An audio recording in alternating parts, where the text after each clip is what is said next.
Proyecto Radio MX con sentido social. Las opiniones vertidas en este programa son exclusiva responsabilidad de quienes las emiten y no representan necesariamente el pensamiento ni la línea editorial de Proyecto Radio MX. Buenos días, les habla el doctor Alberto Jálave. Estás escuchando tu programa Historia en General, donde hablaremos de datos importantes y sucesos trascendentes que serán de mucho interés para todos los que escuchan y vean este programa. Comenzamos.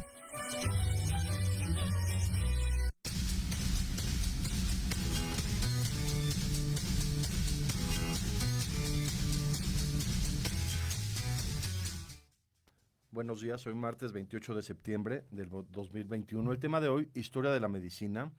Datos interesantes de qué ha pasado durante toda la historia, cómo se fue conformando la medicina que en la actualidad ejercen los médicos y cómo existe tanto antecedente de una carrera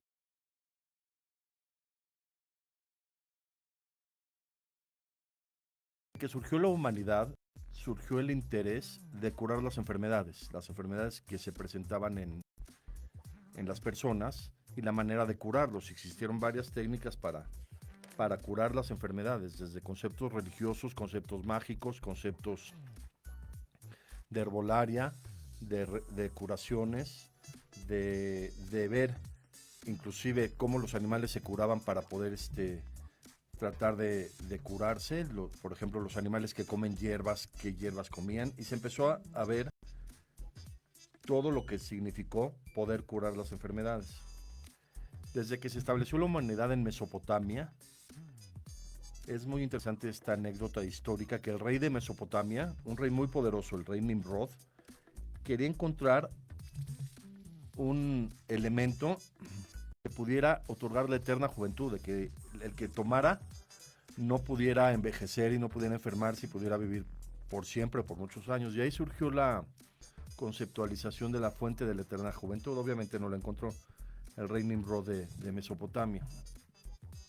Hay un dato cultural interesante de Mesopotamia. Los que llenábamos crucigramas de chicos siempre utilizaban mucho la palabra Ur, que el tema era una ciudad de Mesopotamia, Ur. Y ahí es donde el rey Nimrod comenzó a tratar de encontrar una medicina que diera la eterna juventud. Después, en la época antigua, hay evidencia de muchas circunstancias médicas que utilizaban desde la prehistoria. Se sabía de las trepanaciones que hacían, cráneos que tenían literalmente agujeros en el cráneo y que las personas sobrevivían, porque se estudió por medio de los cráneos cómo se fosilizaban y cómo la persona podía sobrevivir a una neurocirugía. Eso se conocía desde la antigüedad, que al parecer lo hacían por cuestiones mágicas o por cuestiones supersticiosas, pero también ya empezaba a haber algún proceso de cirugía. En la Biblia está muy bien descrito el proceso de la circuncisión, que es una cirugía, literalmente la circuncisión, que es recortar el prepucio de los bebés, es una cirugía. Y lo más interesante de la Biblia es cómo explica, por ley divina, por ley directamente de Dios, que la circuncisión se debe hacer a los 8 días de que nace el bebé, de que nace el niño, para no hacerlo de recién nacido. Esto tiene un concepto médico de mucha relevancia, porque los recién nacidos sobre todo si fueron prematuros, o si tenían algún problema, podían tener algún problema de la coagulación. Y al hacerles la circuncisión, tener sangrado importante. Por eso es tan interesante que la Biblia se esperara 8 días para poder hacer este procedimiento, que finalmente es una cirugía que está descrita desde la antigüedad, que se hacía con piedras y con instrumentos filosos y con cierta esterilidad. Después habla la Biblia muy interesante de una mujer que se llamaba Raquel, que no podía embarazarse.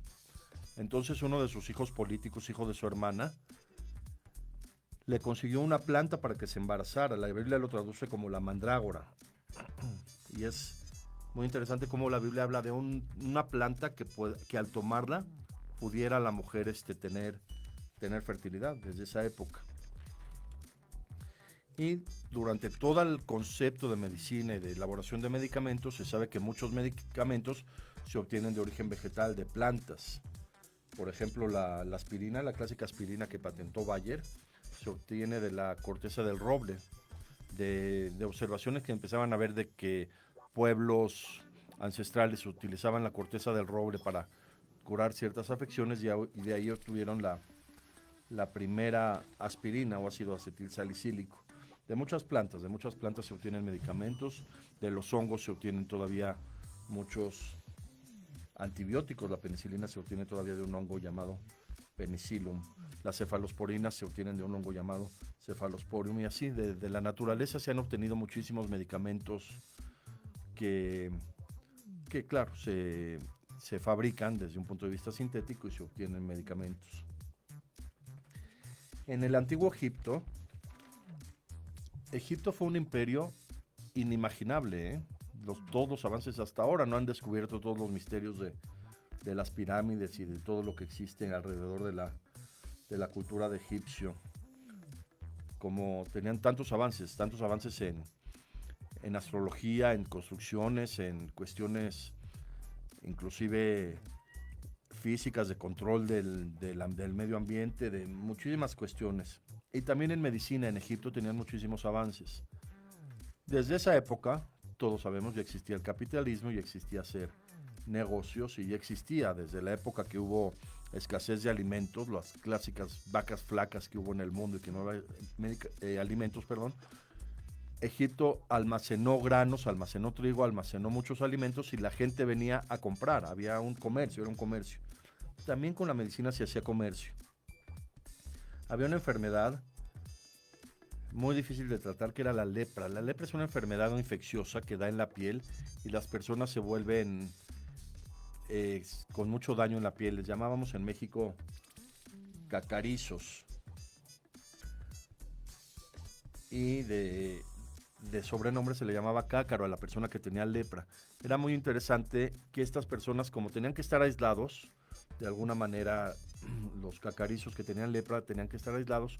Un trabajo común que podían tener los cacarizos era en las salas de proyección de cine, porque en la sala estaban aislados, no contagiaban a nadie, podían proyectar la película y tener un sueldo bastante aceptable, como es el derecho de tener un trabajo digno. Y por eso se quedó la costumbre de llamarle cácaro al que proyectaba las películas en los cines.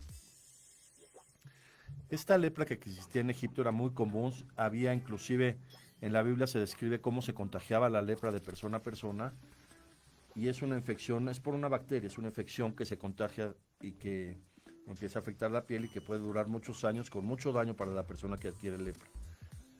Y en la Biblia se describe cómo Moisés, el líder del pueblo hebreo, se curó la lepra. Él mismo le dio lepra y él mismo se curó. Entonces ya existía cierta manera desde Egipto, desde hace más de 4,000 años, de curar una enfermedad infecciosa.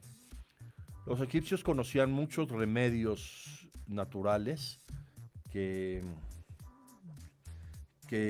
podían curar muchas enfermedades. Inclusive estaban descritos. Hubo un señor Ebers que descubrió un papiro con muchos remedios médicos, inclusive por eso se llama el papiro a su nombre, el papiro de Ebers. Es como los códices en México, que los códices llevan los nombres de los que los fueron describiendo, como el códice Badiano, el códice de Boturín. Igual el papiro de Ebers es un papiro egipcio escrito en egipcio, con jeroglíficos egipcios, sobre muchos remedios naturales. Entre ellos había sustancias que ellos obtenían de la naturaleza que podían curar enfermedades. Seguramente tenían algunos hongos y mohos con los que curaban esta lepra con emulsiones o con sustancias que obtenían de los hongos, y de ahí yo creo, ahorita lo vamos a ver, que Fleming se le ocurrió la idea de que de los hongos podía surgir la penicilina. Pero está muy bien descrito en el Antiguo Testamento cómo se podía curar la lepra desde la época de Egipto. China es un pueblo que surgió a la par de Egipto, China es un pueblo ancestral. Es muy interesante analizar cómo a la par de que en Egipto ya existía todo, ya comenzaba a haber culturas en Asia. Y China tiene la gran aportación de la acupuntura, que aunque se cree o no se cree, finalmente es una medicina ancestral, la medicina china, junto con la acupuntura que ellos crearon y que hasta la actualidad. En México hay muchas escuelas de acupuntura, el Politécnico tiene especialidad de acupuntura y se utiliza con mucho éxito en algunas enfermedades y en algunas cuestiones derivado de la medicina de China. Regresamos después del corte para seguir hablando de la medicina antigua y de aportaciones que se fueron realizando durante toda la historia.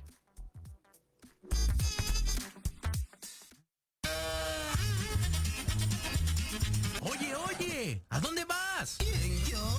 Vamos a un corte rapidísimo y regresamos. Se va a poner interesante. Quédate en casa y escucha la programación de Proyecto Radio MX con sentido social.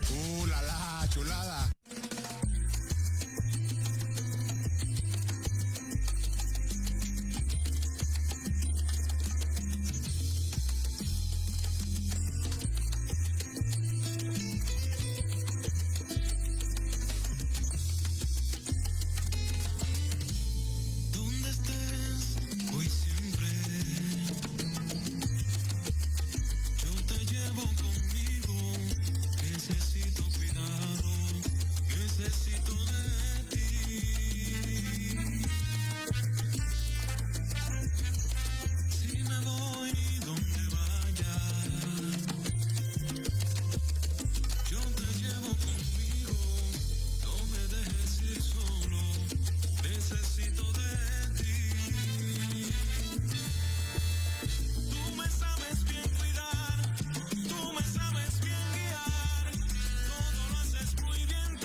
Seguimos con la medicina antigua. Después de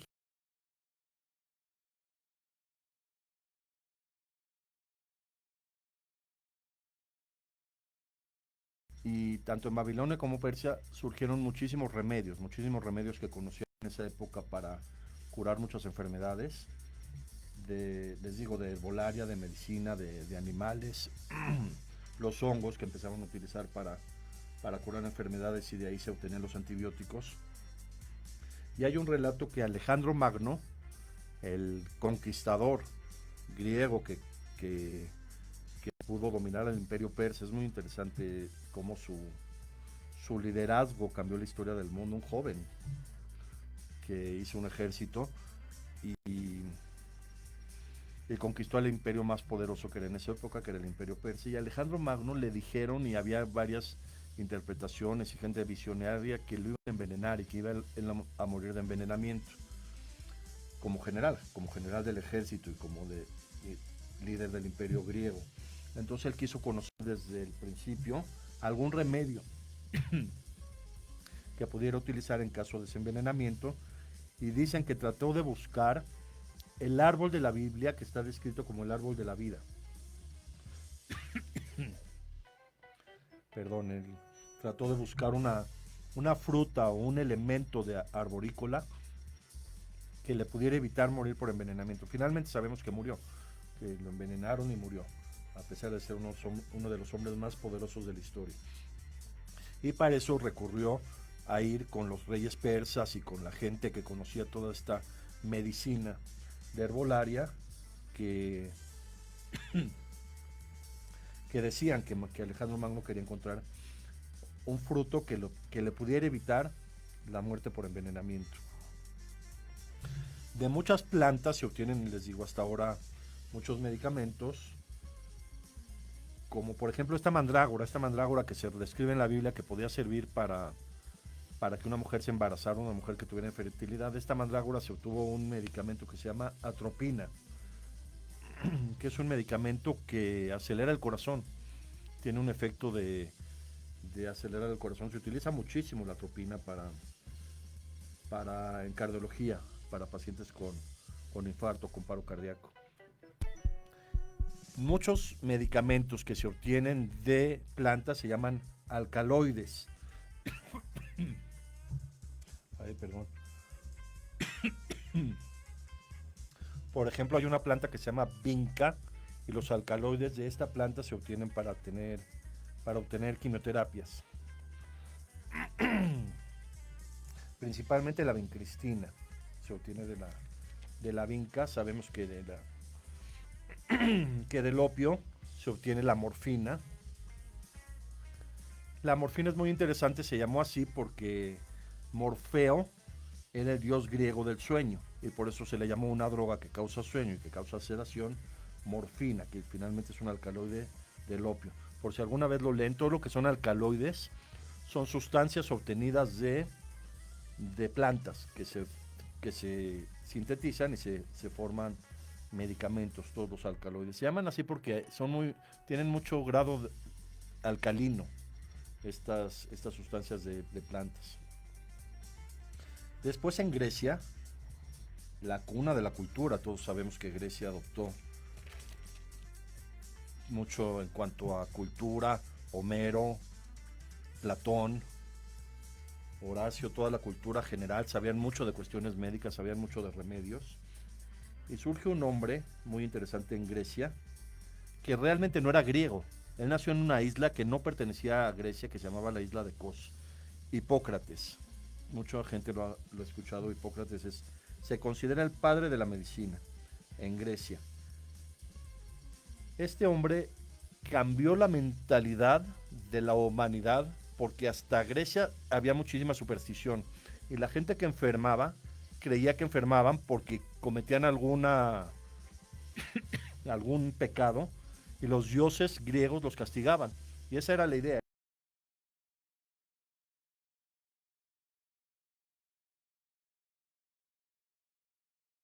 Las enfermedades tienen un origen humano. El humano se enferma y puede tener enfermedades, y empezó a describir que el humano tiene 4 fundamentos en su cuerpo, y que si alguno de estos se altera, se produce enfermedad. Y así Hipócrates cambió la mentalidad de la humanidad, aunque luego es muy interesante, en la Edad Media volvió a retornar la idea de que los pecados generaban enfermedades. Y este señor Hipócrates, además de cambiar la mentalidad de la humanidad como un gran ideólogo, esto es un idealismo, cambiar la mentalidad de que las enfermedades surgen, él decía por alteración de los 4 humores, que él le llamaba que conformaban el cuerpo del ser humano, que eran sangre, saliva, bilis negra y bilis amarilla. Es muy interesante cómo esto lo estableció Hipócrates, y cuando había alguna alteración en cualquiera de los cuatro surgían todas las enfermedades que se describieron desde Grecia. Por ejemplo, la gente que orinaba mucho en Grecia le llamaron diabetes. Diabetes en griego significa sifón. El sifón es una tormenta, no fuerte, el sifón, que dicen también es como un aparato para servir agua efervescente, no el sifón. Como la gente orinaba mucho se llamaba sifón. Entonces en esa época probaban la orina, y la orina que les sabía dulce, poquito claro, la orina que les sabía dulce como miel le llamaron diabetes mellitus. Y la gente que también orinaba mucho, pero la orina no sabía nada, le llamaron diabetes insípida. Y con algo tan sencillo pudieron reconocer la gente que orinaba mucho, que era diabetes, que tenían un sifón. Si tenían la orina dulce era diabetes mellitus, y la orina no sabía nada era diabetes insípida. Y así empezaron a describir muchas enfermedades desde Grecia. Descubrieron el cáncer, y el cáncer le vieron como que los tumores que fueron viendo en las personas parecían como un cangrejo, el tumor. Un cáncer así, un tumor parecía un cangrejo, y por eso le llamaron cáncer. Cáncer en griego significa cangrejo, como el signo zodiacal. Y este señor Hipócrates describió muchas enfermedades, se considera el padre de la medicina. Escribió un libro que se llama El Tratado Hipocrático, y empezaron a describir muchas enfermedades. En esa época en Grecia hubo un pensador, más que médico era pensador, que se llamaba Plinio. Plinio el Viejo, yo creo que ya estaba viejito. Plinio el Viejo, él veía muy interesante cómo los hipopótamos de los ríos, cuando se enfermaban, el mismo hipopótamo iba a unas zonas rocosas o con ramas, y se dañaba para sangrarse el hipopótamo. Y veía como el hipopótamo, al sangrarse de su costado, el hipopótamo curaba. Entonces ahí se le ocurrió a Plinio el Viejo que también algunas enfermedades humanas se podían tratar con sangrados. Sangrar a la persona para que se curara de enfermedades que tuvieran mucha sangre, que se llaman, ese procedimiento se llama sangría. Es muy interesante que hay una enfermedad que yo llegué a ver en el Hospital Infantil de México cuando hice la especialidad, que tenían los niños que producían mucha sangre. La enfermedad se llama policitema vera. Es muy rara, muy rara, pero en el infantil se veían casos así de mucha concentración en un solo hospital de toda la República Mexicana. Y había un doctor muy interesante que, para no realizarles sangrías a los niños, que así es literalmente, abrir, a veces inyectaba un poquito de suero, y se trataba de que se saliera sangre porque se producía mucha sangre en el cuerpo. Traía sanguijuelas, creo que de un lago, no me acuerdo de cuál lago, de Pátzcuaro. Traía sanguijuelas, les ponía aceititos a los niños, les ponía la sanguijuela, y era increíble, la sanguijuela como una lombricita, y cuando se pegaba en la piel les ponía aceitito, ni dolía. La sanguijuela es un animal que produce anestesia. Se empezaba a inflar la sanguijuela, se llenaba, se hacía gordita, la regresaba a su frasco, y así lograba que los niños disminuyeran su cantidad de sangre y mejoraran, porque cuando hay mucha sangre puede haber problemas de corazón. Todo en base a estas sangrías que se describieron desde Grecia. Hipócrates, él realmente no desarrolló el juramento hipocrático que juramos todos los médicos.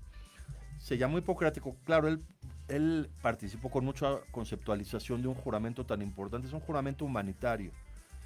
También participó Pitágoras, el matemático, en describir cómo debía ser el juramento de los médicos, que todavía se jura a los dioses griegos. Es muy interesante el juramento. No es una promesa, el juramento hipocrático es un juramento. Y se jura, es impactante el juramento hipocrático. Juro anteponer el bienestar de mi paciente antes que el mío propio. Es una parte muy fundamental del juramento hipocrático. Y de ahí surgió en Grecia también el báculo con dos víboras, que es el símbolo de la medicina universal, que se supone que se utilizaba como un báculo como que dominaba a las víboras. Hay una historia sobre, hay un parásito en África que son unas lombrices que se empiezan a infiltrar a la piel, lombrices que hay en zonas pantanosas que se meten a la piel y se incrustan en la piel de las personas. Entonces la manera de sacarlas es con una vara y irlas enrollando para sacarlas. La especie de esta serpiente se llama Racunculus. Y también se cree que al ver esta manera de sacarlas, son serpientes, son del género de las serpientes, estos animales que infectan a los humanos, también de ahí se creyó que se obtuvo el báculo que es el símbolo de la medicina. Todos sabemos, Roma conquista Grecia de una manera muy, muy agresiva, ¿eh? Roma quería desaparecer a Grecia de la faz de la tierra. Inclusive hay una anécdota de que cuando invaden los romanos, Arquímedes, uno de los más grandes genios de la época y de la historia, Arquímedes, lo agarraron los romanos y él estaba dibujando círculos. Y le dijeron, vente porque te vamos a justiciar como parte del Imperio Romano. Y Arquímedes les dijo a los soldados romanos, espérense hasta que termine de hacer mis círculos. Y Roma, más que avances médicos, tuvo avances arquitectónicos, todos lo sabemos, los acueductos, los arcos romanos, los coliseos. El Imperio Romano se caracterizó más por la urbanización del planeta, pero surgió un médico romano que también cambió la historia de la medicina, que se llamaba Galeno. Inclusive a muchos médicos, yo todavía me tocó en el Hospital General, gente ya grande que nos decía Galeno a los médicos. De ahí viene de este romano que hizo muchas aportaciones a la medicina también en base al Tratado de Hipócrates, al Tratado Hipocrático. Galeno también comenzó a hacer aportaciones y actualizaciones, como siempre ha sido la medicina, todo se va actualizando y todo se va renovando. El Imperio Romano genera mucho conflicto existencial en toda la humanidad y tenía que desaparecer el Imperio Romano. Fue muy difícil, de todos los imperios de la historia, ha sido de los más difíciles de aplacar el Imperio Romano. Entonces se aplacó finalmente cuando el cristianismo dominó a la tierra. Y la manera de que la gente superara la cuestión de imperialismo romano y de tantas guerras y de tantas masacres y de tanta abusividad, después de romanos que hicieron barbaridades en la humanidad, incluyendo a Nerón, a Calígula, surge la destitución del Imperio Romano por el cristianismo. Por eso inclusive se llegó a llamar al concepto religioso como apostólico romano, en base a que todavía tenían ciertas características de los romanos. Y la Iglesia Católica tomó la determinación de que la gente volviera a tener una ideología de sumisión. Por eso surge la Edad Media durante 10 siglos. Todos sabemos que la gente, no hubo avances científicos, la gente volvió a tener sumisión, porque si no la humanidad se acababa. Yo siempre los decía a mis alumnos, la Edad Media mantuvo a la humanidad después del imperialismo de Roma. Pero en la Edad Media surge el Imperio Árabe Otomano, que tenían ciertas características de dominación, y surge un médico muy importante que se llamó Avicena, en árabe Ibn Sina. Avicena fue un médico árabe que cambió toda la mentalidad de la medicina, actualizó los conceptos de Hipócrates, actualizó los conceptos de Galeno, hizo una nueva medicina y un nuevo tratado, se llamó el Tratado de Avicena, y cambió literalmente la historia de la humanidad. Avicena, a pesar de ser de la cultura árabe, que también se consideraba de alguna manera que no eran los que hacían tantos avances, pero en la Edad Media la cultura árabe fueron los que fundaron la química, con la alquimia, fueron los que formaron los califatos en España, el siglo de oro español, y surgió este médico Avicena. Los tres padres de la medicina, si alguna vez lo quieren tener como una conceptualización interesante, fueron Hipócrates, Galeno y Avicena. En la Edad Media surge un médico muy rebelde que le llamaban Paracelso. Paracelso empezó a hacer aportaciones muy importantes sobre la medicina. Fue el primero que dijo que la orina se puede medir para ver enfermedades, dejarse de inventar la orina y poder ver qué enfermedades tiene la persona en base a su orina, que hasta ahorita existe el examen general de orina, pero era muy rebelde Paracelso y no lo quería. lo desterraron, murió en la pobreza, se perdió sus aportaciones. Él, en una rebeldía que tenía, les digo, era muy rebelde, rompió el códice de Avicena, rompió totalmente el libro de Avicena diciendo esto no sirve de nada. Y murió Paracelso, y como después de 200 años empezaron a recuperar sus escritos y sus aportaciones, y sí se vio que Paracelso sí tenía muchísimas aportaciones que podían ayudar a la medicina, y se le dio su justo lugar en la historia.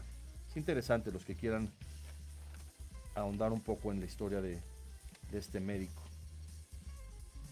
A la par, por la Edad Media y antes, también surge otra cultura en India.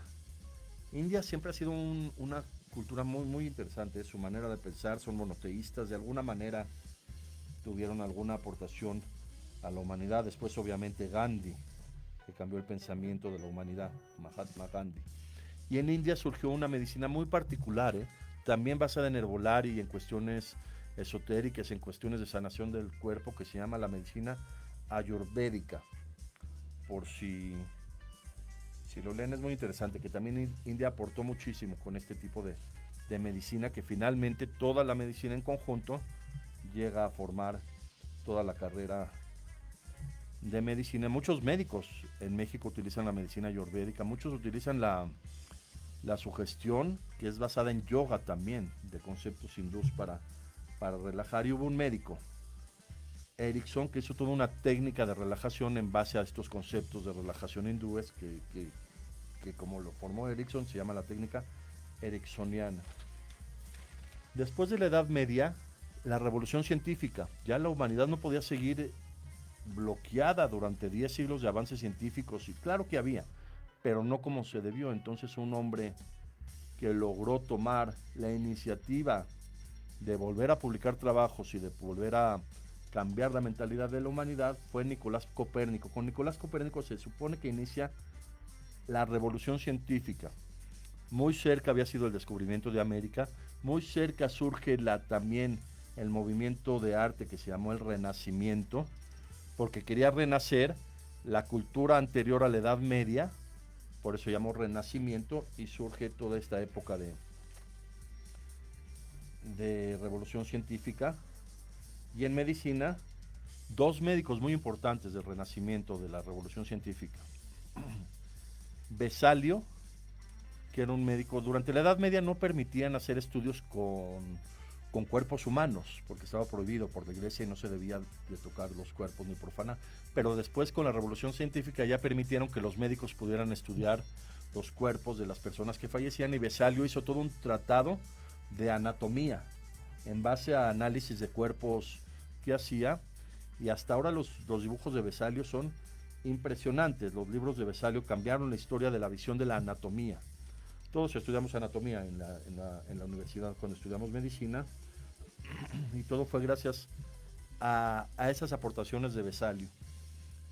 Yo tenía muy buena relación en México con el doctor Jesús Cumate, que fue secretario de Salud, y ya se había retirado, pero él tenía que trabajar. Me acuerdo, me decía, yo no me puedo quedar en mi casa. Se iba todos los días a trabajar, tenía una oficina en el edificio del Seguro Social en Reforma, un edificio increíble arquitectónicamente, y platicaba yo mucho con él, me acuerdo, lo iba a visitar.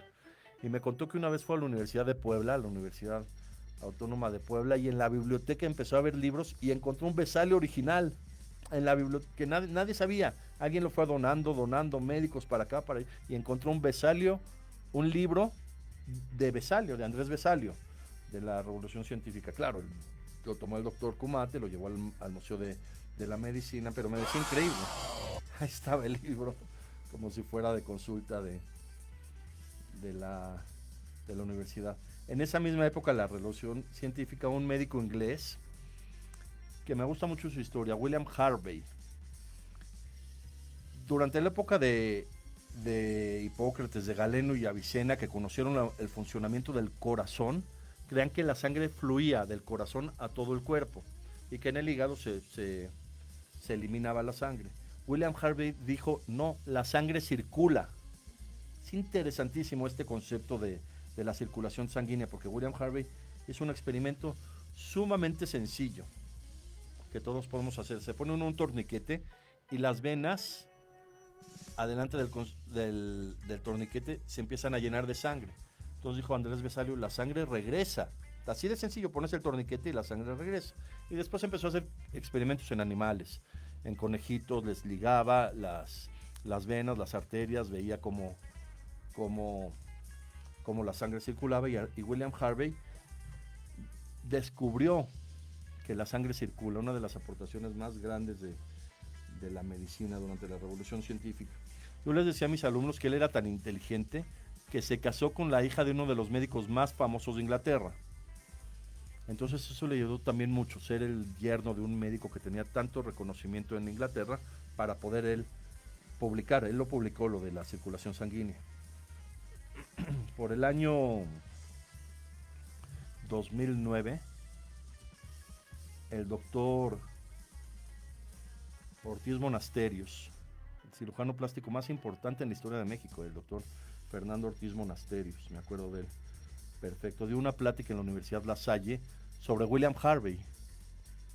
Me acuerdo en un congreso de medicina, un día en la mañana, dio plática sobre la historia de la circulación sanguínea. Y le dije, maestro, me gustaría un día platicar con usted. Me dice, te invito a desayunar el próximo jueves.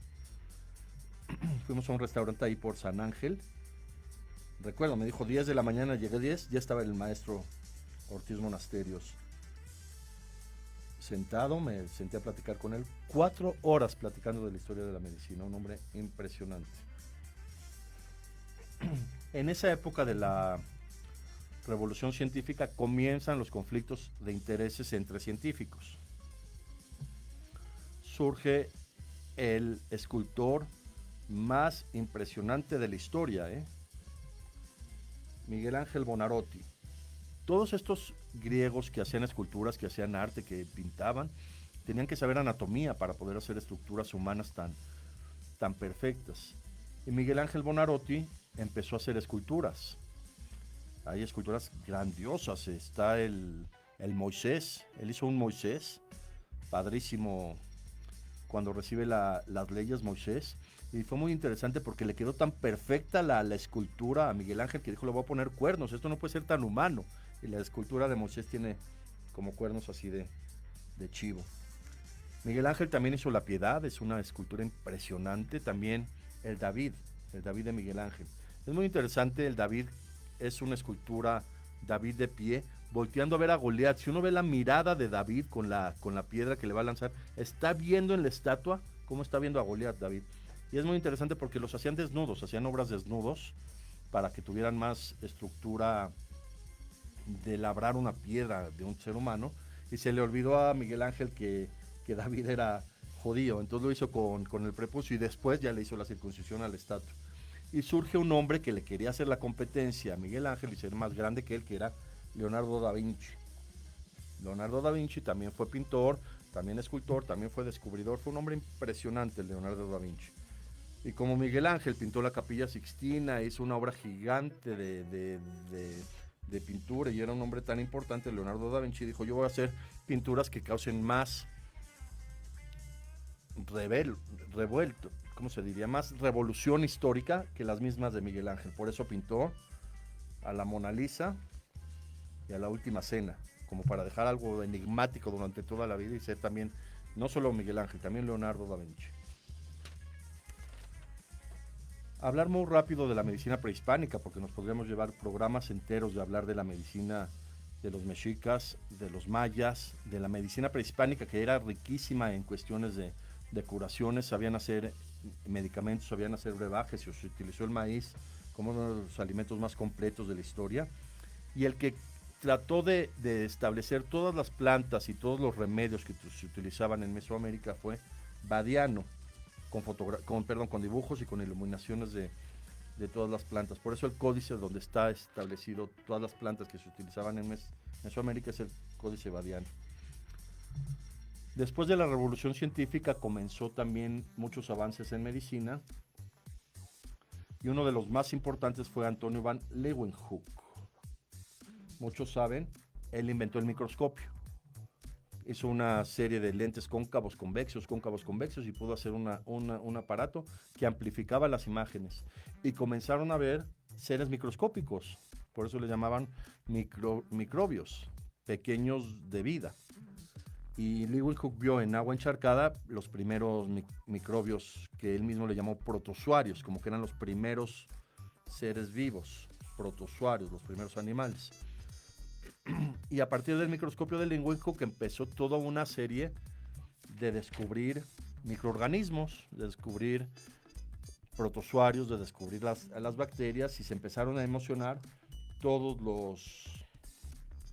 los científicos de esa época para descubrir bacterias.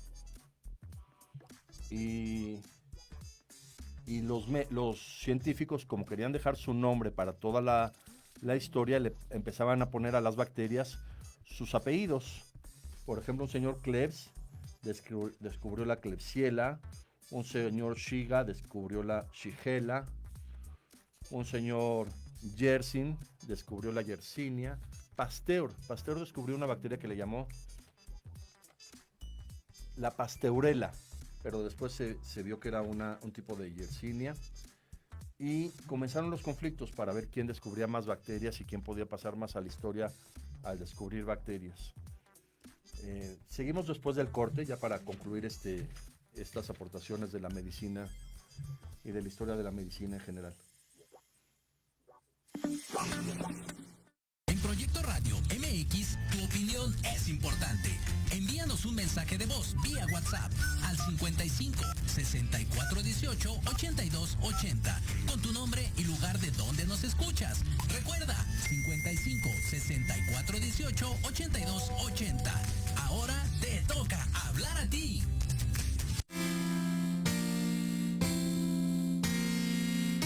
Oye, Jus, como que se antoja, ¿no? ¿Qué? ¿Un vinito? No, y sí. ¿Una comidita? Más bien se antoja viajar. Hola, soy Josie. Y yo soy Beli. Y juntas somos Jospel. Diviértete con nosotros y aprende de viajes. Escúchanos todos los martes en Se Antoja, a las 12 del día, donde hablaremos de tipos de viajes, experiencias, tips, destinos y todo lo actualizado en el mundo del turismo. Solo por Proyecto Radio MX, con sentido social.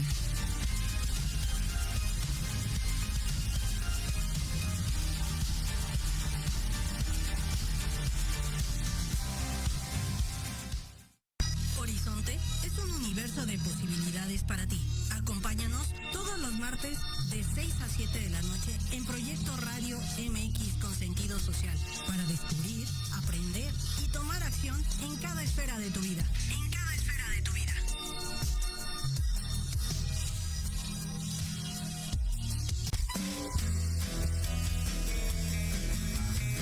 ¿Te gustaría que tus hijos fueran adultos exitosos? ¿O qué tal tener una mejor relación con ellos? Todos necesitamos un apoyo de vez en cuando, ¿no crees? Soy Ana Trulín, subdirectora del Instituto OFU. Acompáñame todos los martes de 7 a 8 de la noche en De la mano con tus hijos y descubre cómo relacionarte con ellos desde el corazón. Por proyectoradiomx.com con sentido social.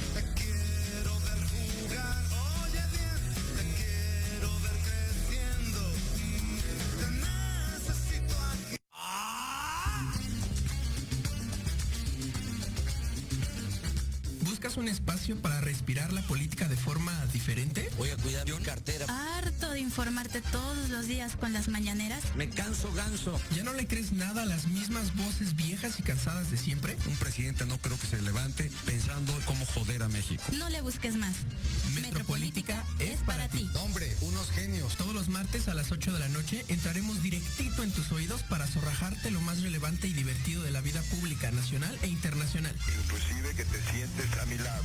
Solo aquí, en Metropolítica. El análisis que nadie pidió. No fue albur, no sean así. Por Proyecto Radio MX, con sentido social.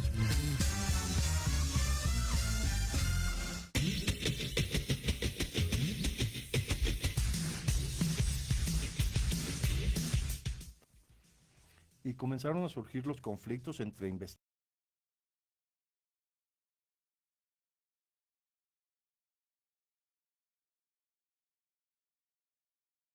en Europa y en Asia. Y el que se le adelantó fue Roberto Koch. Describió la bacteria de la tuberculosis y el bacilo se llamó bacilo de Koch. Luis Pasteur era un genio, había descubierto la generación espontánea, descubrió impresionantemente la vacuna contra la rabia. Ese es un descubrimiento increíble. Siempre he tratado de averiguar por qué Pasteur utilizaba embriones de pato, huevos de pato incubados a la mitad, los abría, les ponía la saliva de perros rabiosos, les ponía luz ultravioleta, ahí el virus se inactivaba, luego la albúmina del huevo se le inyectaba a perros sanos y ya no les daba rabia, y así fue como Pasteur literalmente inventó la vacuna contra la rabia y quiso pasar a la historia. Entonces hizo un procedimiento de calentar la leche, porque la leche tenía muchas infecciones. Eso sí lo patentó, calentar la leche, enfriarla y que se le quitaran las infecciones. Y hasta ahorita todo el mundo que vamos al súper recordamos a Pasteur cuando vemos un bote de leche que dice leche pasteurizada. Después hubo un médico americano, William Thomas Morton, que demostró cómo el éter podía anestesiar a una persona. En el hospital de Massachusetts, en 1846, trajo un paciente que se tenía que operar de una cuestión. Él era dentista, William Thomas Morton. Le puso un trapo con éter, el paciente se durmió, lo pudo operar en frente de todos los médicos del hospital de Massachusetts y fue el que finalmente demostró que el éter podía servir como anestesia. Se considera el padre de la anestesia, William Thomas Morton. Pero como desde esa época había mucho ego de los médicos, él era dentista, como que no lo quisieron reconocer. Decían que también un doctor Long, de apellido Long, ya había demostrado el éter, que también en México, eso fue muy interesante, decían que en México ya utilizaban el éter. La Academia Nacional de Medicina trató de demostrar que antes de 1846 ellos ya tenían evidencia de que se utilizaba el éter como anestesia, inclusive en las guerras. En esa época era la intervención, pero nunca encontraron un documento de antes de William Thomas Morton de que se hubiera demostrado que alguien más hubiera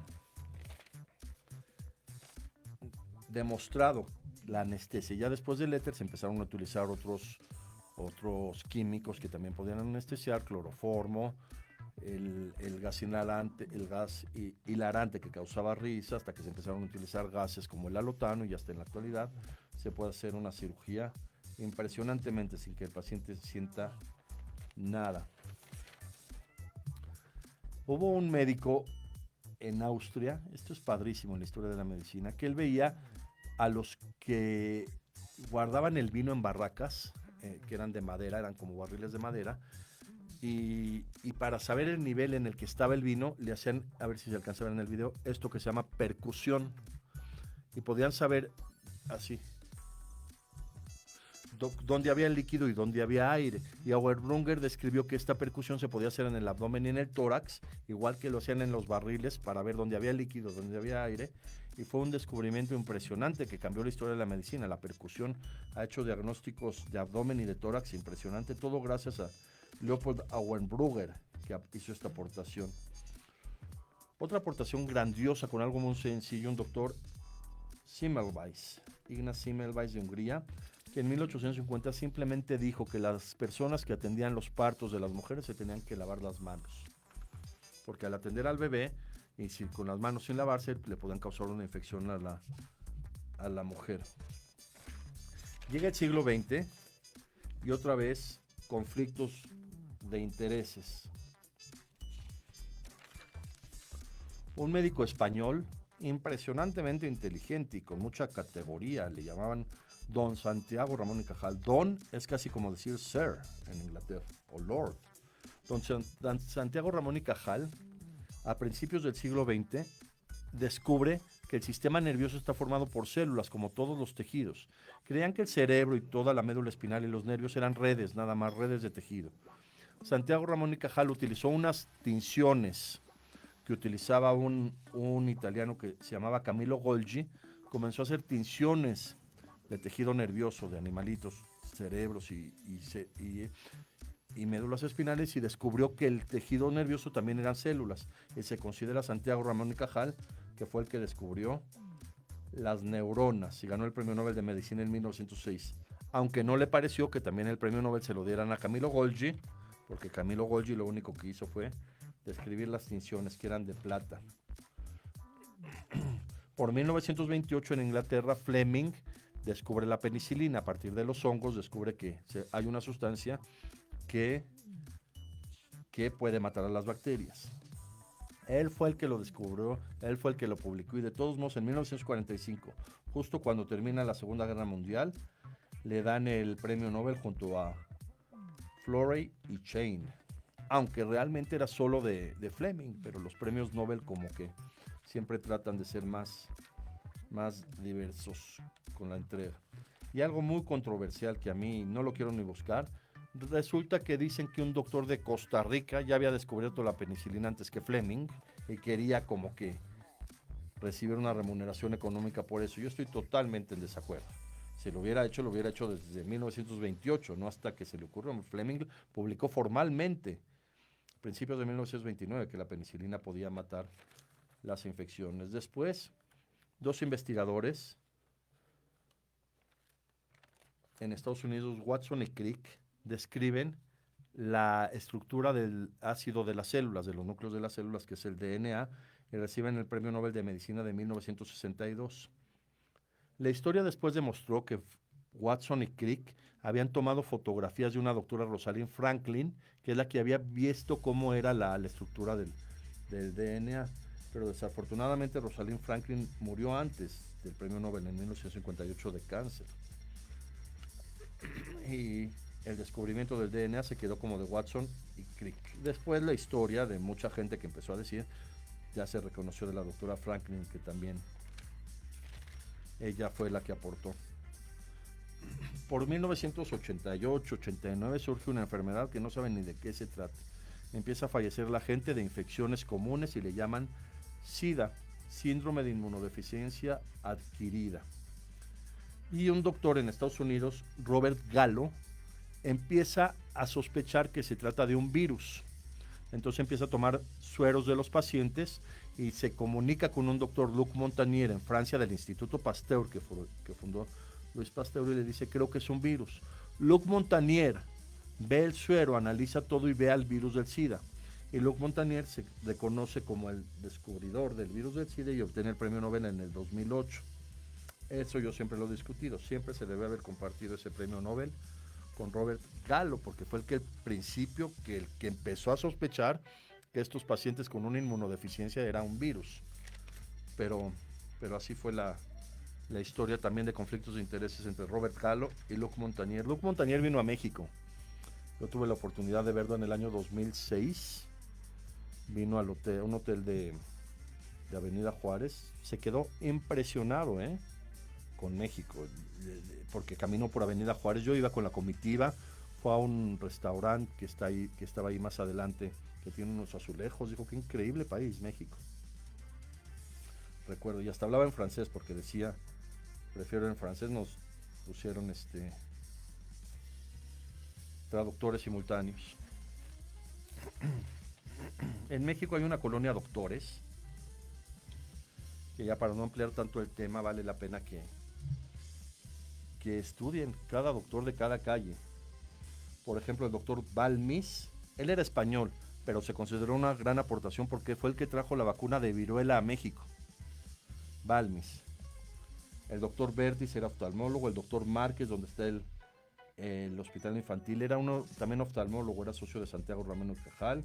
El doctor Jiménez era médico de Maximiliano. El doctor Río de la Loza estableció un tratamiento para el cólera. El doctor Rafael Lucio describió una lepra característica de México.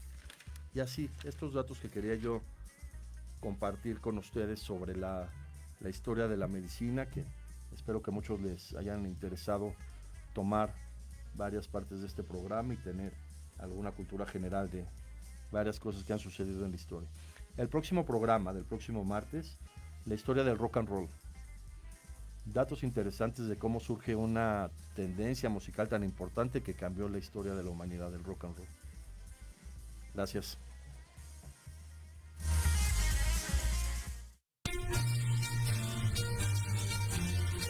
Esto fue una emisión emisión más de Historia en General. Te esperamos la próxima semana para seguir compartiendo y conociendo más datos históricos de México y del mundo.